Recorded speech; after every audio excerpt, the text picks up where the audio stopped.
Hey everyone, can you believe it was only like 4 or 5 months ago that I was standing in this exact spot on snow and we were talking about pruning this Limelight hydrangea?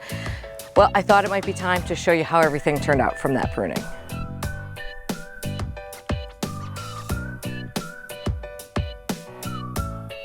So obviously a lot has changed since we were last standing in this spot. This Limelight hydrangea is way over my head, looking beautiful. We pruned it back to probably waist height, and here it is, I don't know, probably at 7 feet tall, might go up to 8, and just starting to come into flower and looking absolutely fabulous. So at the time I made that video, there was a lot of people who I would say were somewhat skeptical that that pruning method would work, but I'm here to show you it absolutely does. And again, like I said in that video, don't sweat this too much. If you're talking about hydrangea arborescens or panicle hydrangeas like this one, you really can't screw it up too bad. And there was plenty of people who said I had killed my hydrangea, which I didn't, but I think there may have been some confusion about what kind of hydrangea I was pruning, because it's absolutely the way to deal with panicle hydrangeas. Anyways, what you're looking at here is in some cases 2 to 3 feet of new growth, probably more. Tons of flowers on this plant just coming to open up. And they're going to be nice big flowers. The flowers on these continue to get bigger as they grow and as they open up. And they're this gorgeous chartreusey lime color right now, and they will fade to white.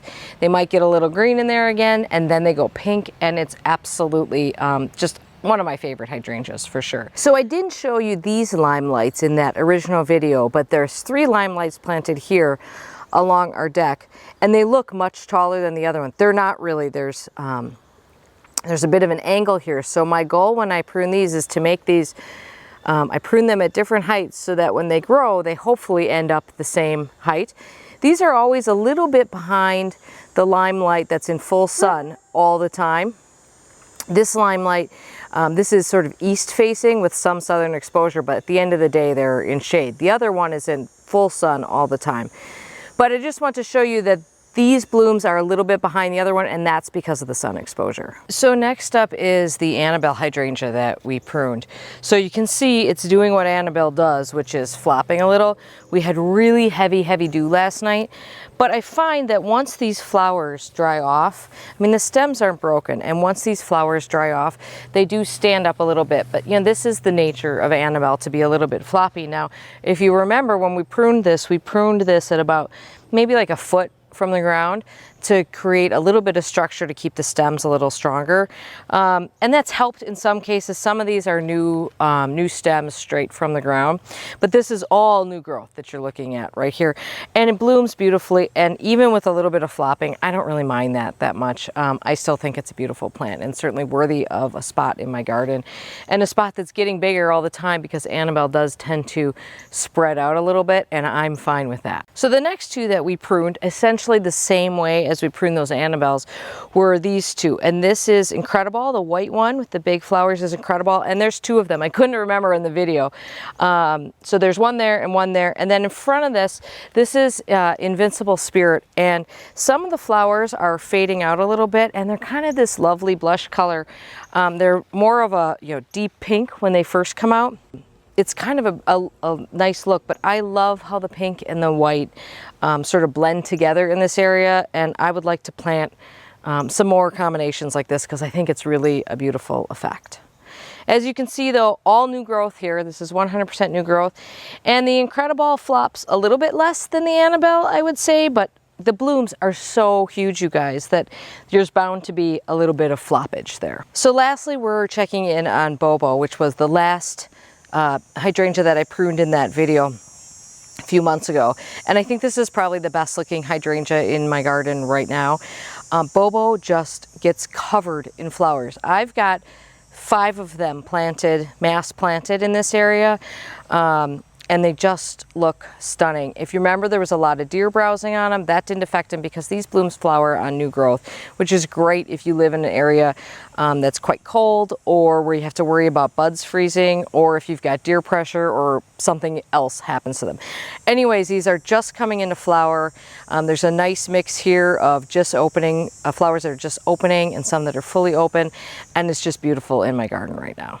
Now, I didn't show you how to prune these hydrangeas in that video that we did a few months ago because these are hydrangeas that you never need to prune. This is Tough Stuff Mountain Hydrangea. It's Hydrangea serrata, quickly becoming one of my favorite hydrangeas. This and its partner Tiny Tough Stuff, which I'll show you in a second. So I'm really happy with how these look this year because we have very alkaline soil here. So when you're growing hydrangea that tends to go pink in alkaline soil or blue in acidic soil, often we will just end up with pink blooms, which are lovely, but I really like blue flowers. So I have been working really hard to acidify this area using some sulfur, and it worked wonderfully this year. I'm thrilled with the color of these blooms. These bloom on old wood, and they do bloom a little bit on new wood as well. So you'll get blooms no matter what. On some of these ones that have just gotten a touch tall, right after these are done blooming, I will probably nip these back. And those will start forming next year's blooms right away. But what you don't want to do is cut these back when I cut back the rest of the hydrangeas, or better yet, you never have to cut them back at all. Now that last one was Tough Stuff Hydrangea. This is Tiny Tough Stuff Hydrangea, which grows a little bit shorter, but the main difference is that these have smaller double flowers on them. And these also, for me at least, these bloom earlier, possibly because these are pretty much in full sun here or very close to it. And the other ones are a little bit shaded. They're on a western exposure, so they're shaded in the morning. So I wanted to just show you though how these two differ. I've got 5 planted in this area in kind of a swath. These are lovely. Right now their dahlias are kind of popping up in front of them, but I do love this one as well, big bee magnet as well. So the last hydrangea I want to show you today, and again, this is not one that we featured in that video. This is Quickfire hydrangea, and more and more, I'm really loving this hydrangea. It looks much different from the other ones, and it's got this sort of delicate combination of open petals and this kind of lacy look. It's got dark stems, which is really quite pretty if you can see them when you get close enough. And I just think it kind of catches your eye. Also, you can see that it's starting to pink up a little earlier, which is what Quickfire does. Quite liking this one, and it's another one that I think I might like to add some more of to my garden. So that's it, you guys. I just want to show you how all those hydrangeas that we pruned just a few months ago are doing. I just can't believe that I look back at that video and there I was tromping around in snow. And here it is, a beautiful summer day, and I am so grateful for it being summer, and I hope it lasts for a very long time. In terms of hydrangea care during the season, there's basically nothing you have to do. You know, sometimes I give them a little bit of iron tone if I'm seeing a little bit of chlorosis in the leaves, which I tend to have problems with my Limelights. And sometimes a little bit of sulfur, because we have such alkaline soil that sometimes that binds up some of the nutrients, so you get that chlorosis going. And for whatever reason, Limelights seem to be more prone to that than my other hydrangeas. But that's it. You get all this look for very little effort.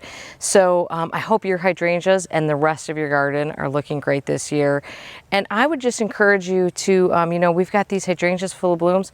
Cut a few and bring them into your house and enjoy them there and share them with friends, because it's a great way to just bring the outside in. I hope you're having a great day in your garden. I hope your hydrangeas are growing great. I hope your garden is growing great, and we will see you soon. Thanks.